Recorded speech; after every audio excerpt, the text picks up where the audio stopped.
Hello and welcome to Keep Right On, a Birmingham City podcast brought to you from us here at Birmingham Live. I'm Brian Dick and I'm joined today by our blues reporter Alex Dicken, fresh-ish from his night in South London, and a man many of you may recognise, musician and Birmingham City fan Glenn Smyth, one half of the band Solis.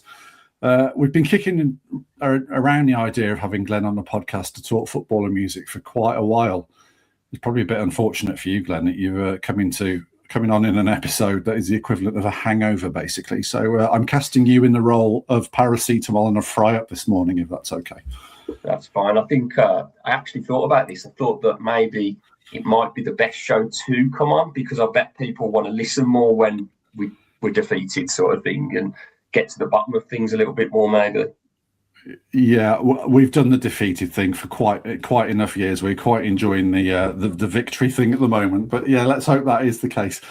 Alex, I described you as fresh-ish. Are you fresh-ish? Are you hungover? No, well, I'm not hungover, Brian. I mean, I got back at 2 a.m. Emotionally hungover, obviously. A little drained, which is what normally happens in one of these long midweek away games. Yeah, they just weren't very good, were they? It was a little bit like what we've seen. I think they've had 3 feet away from home this season. I wouldn't quite put it in the Watford category. Maybe in the Coventry City category, and they went down to 10-minute at bad time there as well. And the game was just gone, wasn't it? And it felt like from the start they tried to physically compete, but they just couldn't match Millwall. It was difficult from the moment, you know. Femi Aziz scored an absolute belter with his weaker right foot, and then 2 set-piece goals, which I'm sure we'll come on to, were disappointing. A little bit harked back to earlier in the season when Blues had set-piece issues, but yeah, just a night to forget all round. Yeah, Glenn, what did you make of it? Exactly what Alex said, really. I think the main thing I sort of took away from that is that, and I keep thinking this every time that we think, oh, we're onto something here. You know, I think Albion away, I thought that was a game where we should have, but it's the narrative for me. And I don't know whether that with last night, do the players know how hard it's going to be at Millwall? Like, I mean, really, because you won't go to probably a tougher place in England. And I think that the main thing you've got to go there with is to fight. Do you know what I mean? And I don't know whether that was they looked a bit shocked by it, especially the new players. I thought that they looked like, you know, rabbits in headlights at times, you know, and they've been great. But yeah, I think this was a real eye-opener for them. Alex, a long-ish unbeaten run. Did you get the impression the players are feeling themselves a little bit? You know, was there a little bit of complacency, do you think? Or was it literally just a case of, you know, Millwall came steaming out the blocks because they'd had a bit of a shot across the bows at the weekend? I think maybe a bit of all 3 things, and maybe, you know, what Glenn said about the new players, maybe not quite understanding what Millwall is. You know, I think that kind of told in John Solis taking too many touches at time in midfield and getting caught on the ball, and, you know, that eventually led to him getting sent off. So yeah, maybe a little bit of that. They were just not. We said against Norwich on Saturday that Blues bullied them and were, you know, physically imposing, and they were. And it was a very similar 11, really. You know, that it was as physically and imposing 11 as Blues can put out, but it just wasn't quite Millwall physical, was it? And I think that really told. Yeah, there was a physicality element to it, but there was a speed of thought and a sharpness as well, though, wasn't there? Yeah. I would say that Millwall. I mean, they're more than that now, aren't they? To be fair to them, they've got players like Aziz. I think Aziz is, I would say, maybe the best right winger I've come across this season. Certainly most consistent. Fatawa is probably more talented, but I'd say Aziz is the most consistent right winger I've seen, or, you know, the one that's hurt Blues the most. I thought he was exceptional, and they've got other good players as well. I mean, I like the 2 striking options they've got, both big physical players. I thought Coburn was pretty decent first half, especially, and they're solid at the back, aren't they? You know, which is what Millwall have always been. So they're a better team under Alex Neil than they've been previously, which is why I think they think that they're going to end up in the playoffs at least. Inevitably, if we start talking about individuals here, you know, we stray into the territory of, you know, is that player's fault that Birmingham City lost? It's not anybody's fault. Birmingham City, the whole team was beaten, wasn't it? The team was beaten. Most players lost their individual battles most of the time. This is why that happened. But the one big moment I wanted to ask you both about was the Blues chance at 0-0 when Jay did well to anticipate a weak back pass or an errant back pass from the Millwall defender, and he chose to come inside and shoot when it looked like a pass to an unmarked Priska was on. Glenn, for you, was that a wrong choice? Yeah, I think it was, to be honest. I think a few people said that Priska sort of ran into the space a little bit. Yeah. But I think if he plays it at the right time, I think he's in there. And I think, I fancy Priska to score there, obviously, as well. But it just feels like with Stansfield, like, you look at his stats and they look great, but the field doesn't feel quite right, if that makes sense. So he's got a lot of goals, he's got assists, he's created chances, he works really hard, but I just at times think his link-up play and his hold-up play and those sorts of things, that hasn't progressed as much as I'd hoped anyway, and I think that's probably where I'm at with him. Alex, did you view that as a defining moment? It's hard not to, I suppose, because it came about 60 seconds before they scored the first goal. I think the position Stansfield got the ball in, he had to go first time, didn't it, to Priska? Yeah, absolutely. If he didn't go first time, then the problem then is he's given Cooper the chance to cover the space, and I thought he did a really good job of doing that, to be fair, and kind of cut off the angle and force Stansfield to effectively take the shot or go towards him and take him on. So a little bit of good defending in there. I think the ball had to go to Priska. Maybe Stansfield, in the goal-scoring run that he's been on over the last couple of months, maybe he's second-guessing himself a little bit in those positions now. We have seen that in other games, haven't we, where he's missed some pretty decent chances. So maybe that is an issue. I think other players in that position, or a Stansfield 3 months ago in that position, would probably have been a little bit more clear in the mind. And had the presence about him to either pick out Priska or just have the conviction to go himself and finish it off, rather than take a little bit of what proved to be maybe a hopeful shot from the edge of the box. It was never, you're not massively backing him to score from that position. You'd rather him take it close to goal, wouldn't you, I think? But I think Stansfield, maybe because of the goal scoring run he's been on, he's taken a little bit of stick. I understand Glenn's point about, you probably would have hoped he'd progressed and developed a little bit more by now. But, what are we expecting from him? We're expecting maybe a little bit too much because of the price tag. And then that's not really on him, is it? That's what they are prepared to pay for him. His numbers last season stacked up. They were the best of any Blues attacking player. His numbers this season are the best of any Blues attacking player. I was looking at some of the numbers before we came on, and, he's got 9 league goals, 5 assists, tops both categories for Blues players this season.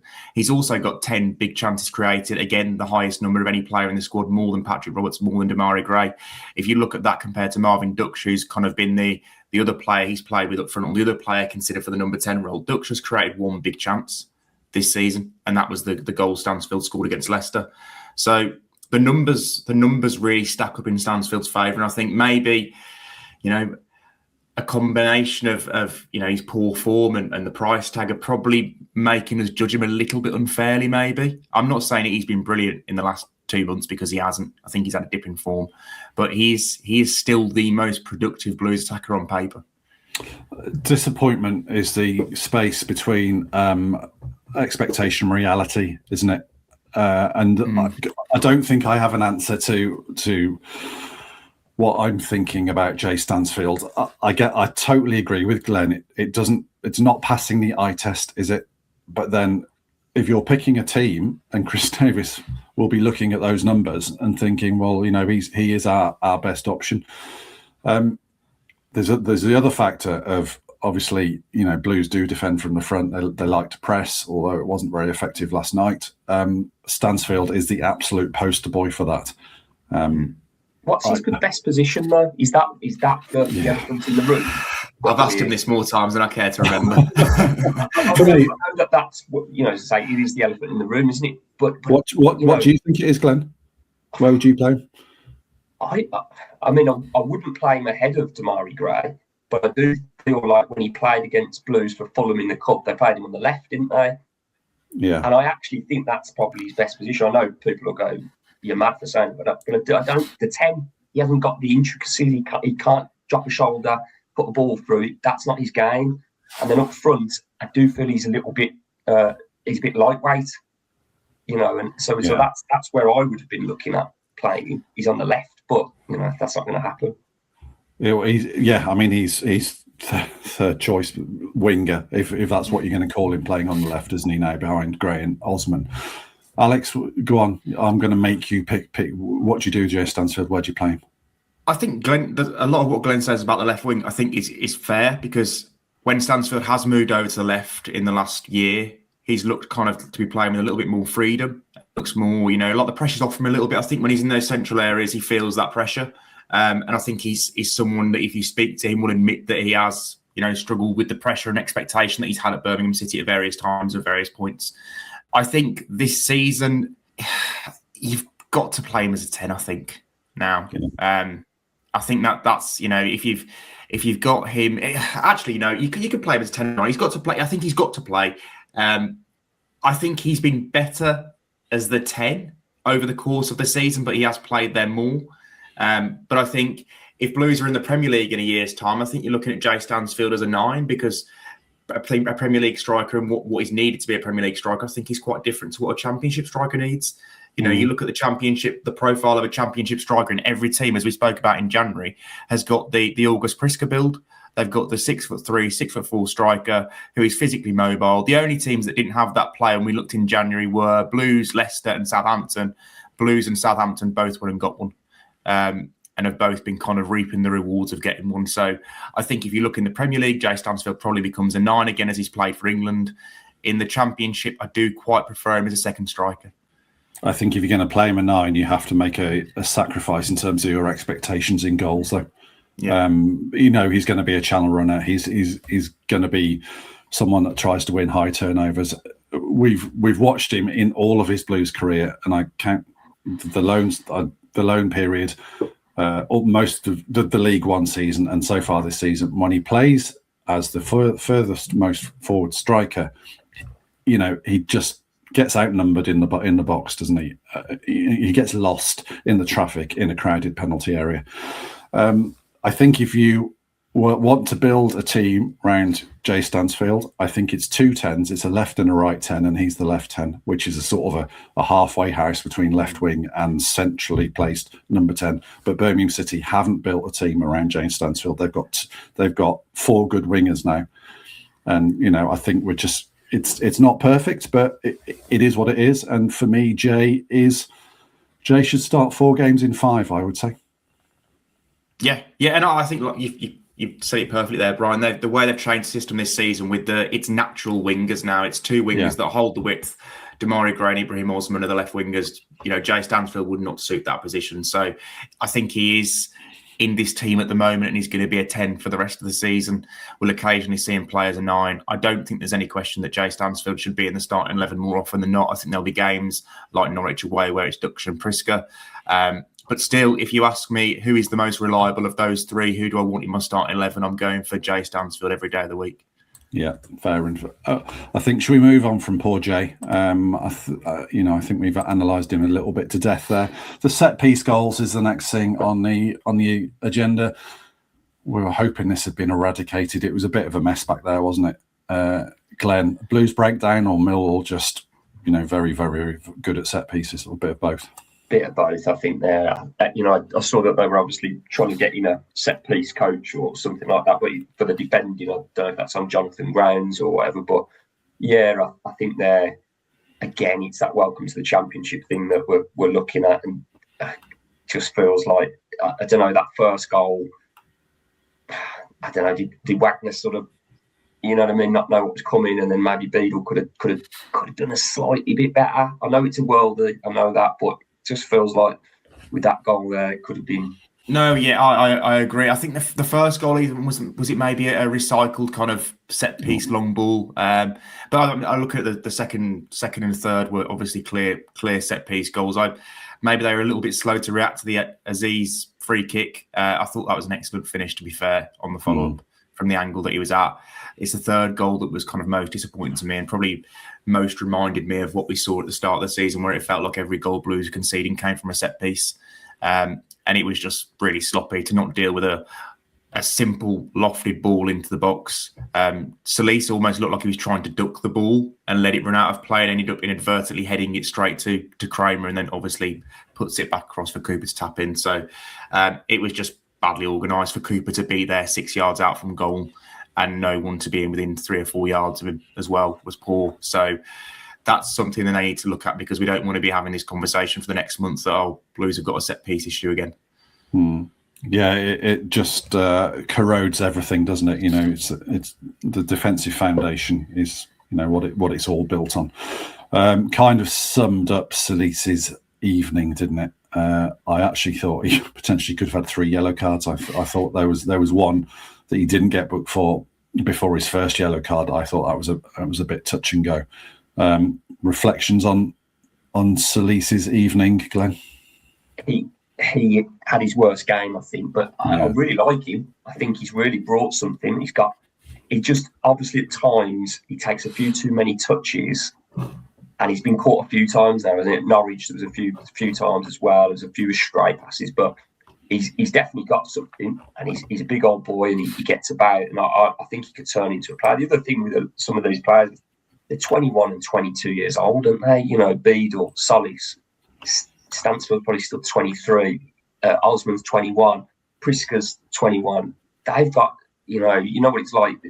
In 2 or 3 years, they'll be proper players, and it feels like Solis has really got it in the locker. But it's when really. Yeah, Alex. They were Mitchell, Langstaff, and was it Nora? They were. He just invited them onto him, didn't he? Yeah, they were very, very combative and fastening around him, weren't they? I do like the element of him being happy to take the ball under pressure, though, and try and use his feet to get himself out of tight situations. I think he's pretty good at that. Yeah, he's maybe, and obviously that comes from his grounding at Girona over the last few years, because they're a team that play that type of slow build up possession play, and obviously want all their midfielders to be very comfortable on the ball. And I do like that aspect of his game. It has got Blues out of trouble and made them look easy on the eye while he's been in the team.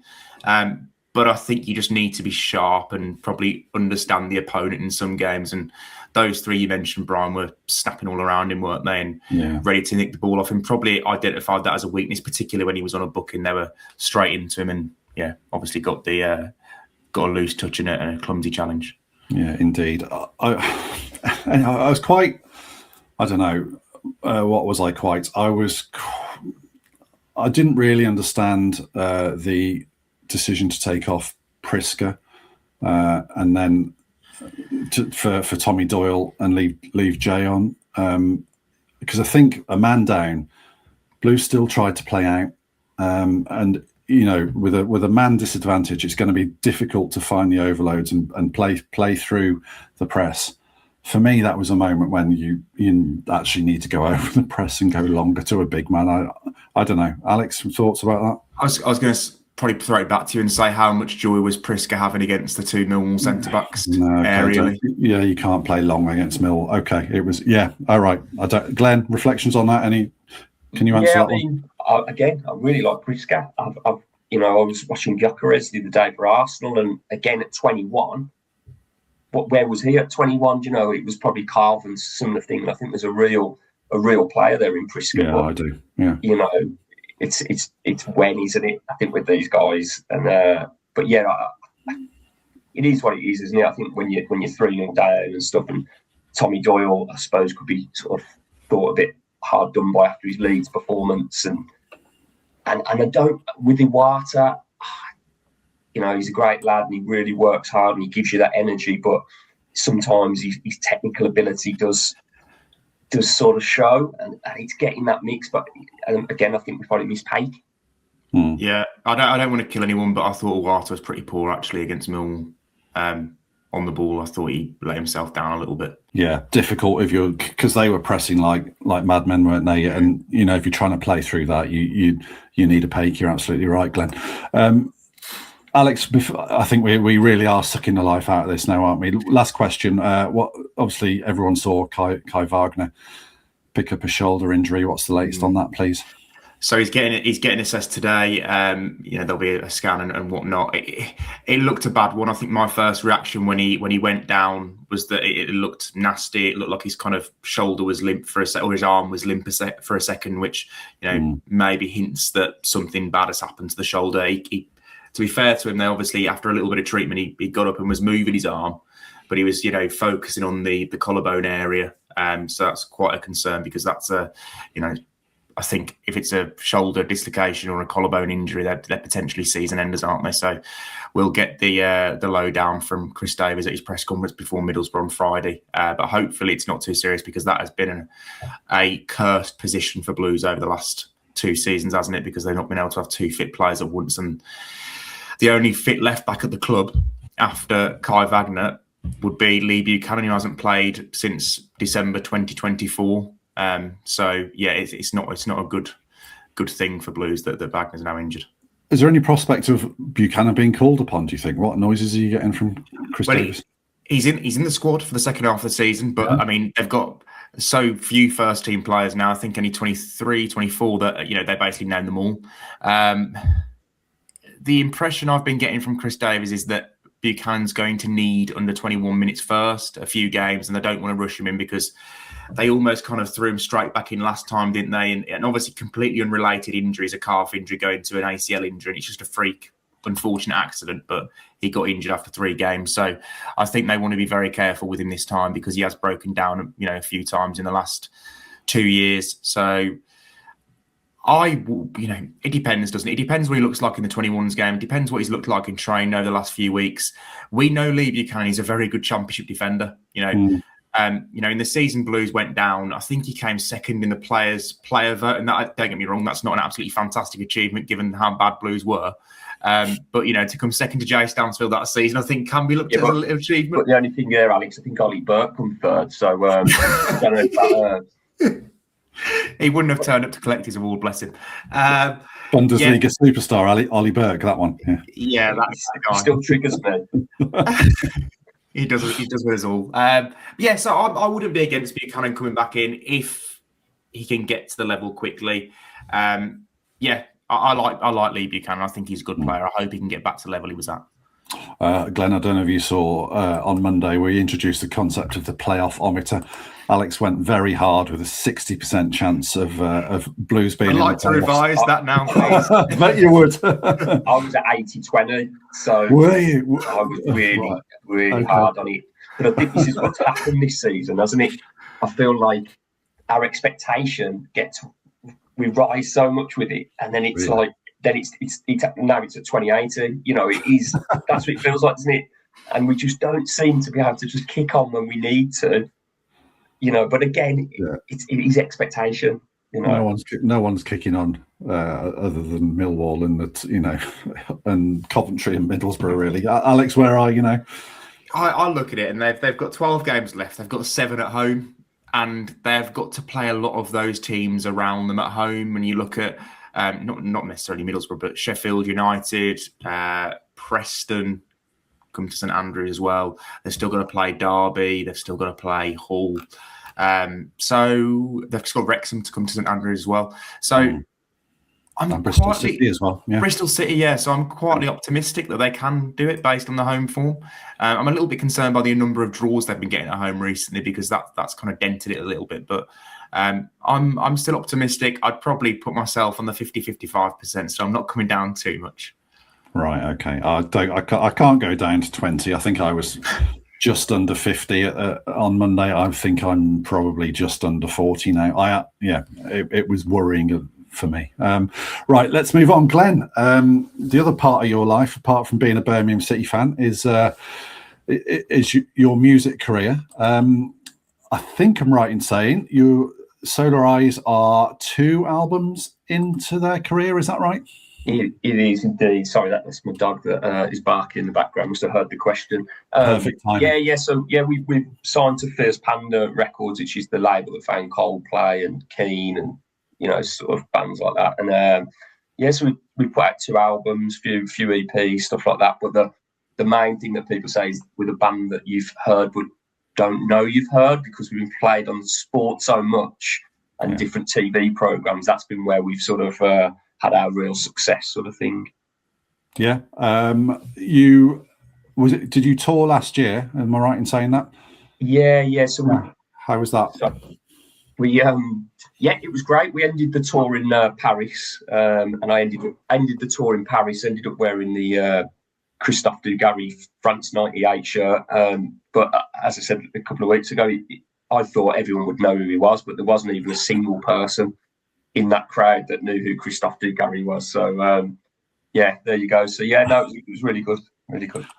And what have you got coming up this year? Plans for this year with Solar Eyes? So we've just put out a remix EP. We seem to do these every year, and then with like a big summer single, I think, going to come up that I'm working on at the moment, and then into album 3 for sort of next year, and sort of see where that takes us. So you're always writing, are you? Yeah. I'd be sort of quite prolific with that. Be sort of a good album a year sort of thing that I can record and write. Yeah. Alex wants me to tell you that he's a big fan of opera. Opera. I knew you'd try and out me. I was basically saying that I'm not. I wouldn't say I've got the knowledge of music that Brian has, given that Brian's whole family are apparently musicians. But I have been to the opera twice. Yeah. Apart from me, I love contemporary classical music. To be honest, that's film scores and Ennio Morricone and stuff like that. So no, that's all right. Each their own. Yeah, indeed. It sounds a bit Villery though, Alex. I've got to admit, it does sound a bit Villery, but. Wow. That's a stain on me. That's a stain. Sorry, I'm only messing. Glenn, a yellow card for you. We don't use that word on this podcast. What was I going to say? I've been thrown off there now. What's your blues story about Glenn? Obviously, you are a Brummie. Blessed to be a Birmingham City fan. Yeah. So my mum took me to my first game. I was about 6 weeks old. Huge blues fan. In the 90s, she was part of the Blues Action Group, which basically got rid of the Kumars, so to speak, and so much so that when the receivers got the new owners, they rang her and said, there's a lady taking over the club, which obviously would have been Karen Brady, and that's how it was things. So huge blues fan, quite well known and stuff as well. So interestingly though, from her point of view, her brothers were all Villa fans, and they wouldn't take her to see them. So she's okay, I'll show you. I went to the Blues when she was about 12 or 13. I think it's the worst mistake of their lives, because obviously I'm full on with it, and my mum was, would be on the news and all sorts with the Blues Action Group. So there was no other way. My dad's a Blues fan, mum's a Blues fan, and been inflicted with this. Do you get to go to many games, Glenn? Obviously, with work. Yeah, I've got a season ticket. Yeah, got a season ticket in the Gilmerick, and my daughter comes. She's 8. We've had to indoctrinate her, obviously, early doors as well. So it's a huge thing. I think that people don't quite understand unless you go and you experience the community that that it is as well. The people that and the friends you make over the years.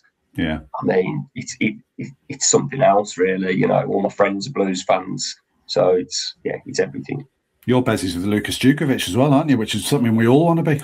Yeah, I know. He's been a great mate, really. He's really sort of been supportive of the band and stuff. And anytime there's a merch or vinyl or something like that, he'll do a picture and stuff. But he's done some things. There's been one of our pals died a few years ago. Done a video for him before he died, and stuff like that. And he's just, as I think when I said that I was coming on this a while ago, so they're good lads, Brian and Alex. They'll look after you. So he's a great bloke. He can play a bit, can't he? Can he play the guitar or something? So were you referring to football then? Well, I thought you were about me, but yeah. He, as it goes, when I went on that Blue Rising show, I said to him, get him to come and play a track with me. Do you know what I mean? It'd be funny, but I think he messaged me and he said, I can't do that. I haven't got the bottle. And then I went, you scored in front of the Tilton in 89th minute. And he went, yeah, I know, but this is a bit harder, isn't it? Like playing guitar on TV and that. So I think he went and hid when I went to Henley and Arden. He scored in front of the Holt end. Yeah, absolutely. Will you be there on Monday night for the Middlesbrough game, Glenn?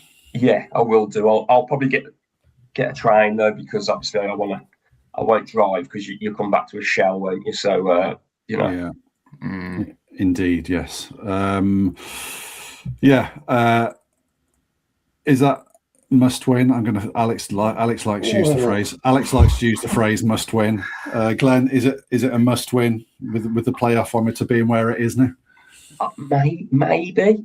The reason I say maybe is because we could be 8 points off by Monday, and I think that's psychologically that's a big amount, isn't it?